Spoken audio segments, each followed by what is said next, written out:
Hey there, today I wanted to show you guys how to retwist your locks at home using your Lockology locking butters. Now I've already washed and retwisted my hair, but I left two little sections out in the front just so that I could demonstrate to you how I do it. Now you'll need a couple things. This is my Lockology lavender and honey locking butter that I'm going to use to twist. I have a spray bottle and my lock band and a couple of alligator clips.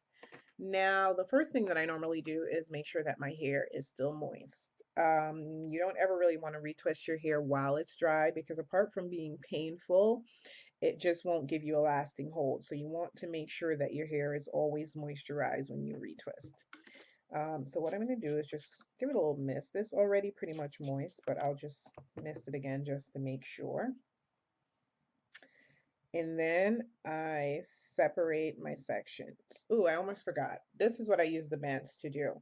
I use it to hold my locks up in a ponytail. Normally, that's the first thing I do when I'm going to start retwisting my hair. And the reason I do that is because I find it's easier to do it this way and then just take one lock at a time and retwist it. Now, it's just a loose ponytail. I don't do it too tight. All right, so now you're going to separate your sections. And it's very important that you make sure that you have an even amount of hair going to each lock because if not, your roots can get thin. So you don't want to have thin roots or thin edges. So you're going to make sure that you separate your sections properly and have the new growth evenly distributed. Then I'm going to get a little bit, just about this much, locking butter on my finger and apply it to the root of my lock and work it all the way down the shaft just to kind of moisturize it. Now, then I'm going to do this and just twist it just like this.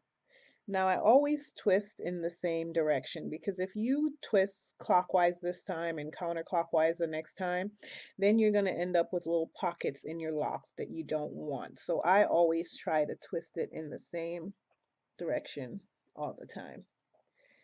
Now, the next thing I'll do is I'll just clip it like that. And there you have it. Now I'll do it again. Just a little bit of locking butter, apply it to the root, work it down the shaft, and then retwist just like this. See? Now, another thing that is very important is that never twist until you start seeing your locks curling up at the roots just like this.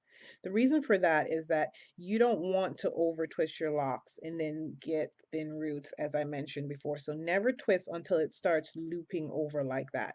Once it lays flat, then you're good. Another thing that I like to do is this. I always I put my finger maybe about 2 inches in and then roll the end of my locks just like this to smooth out the little fuzz and new growth that could happen along the way. Now, the reason I put my finger here is because I don't want to keep twisting my roots.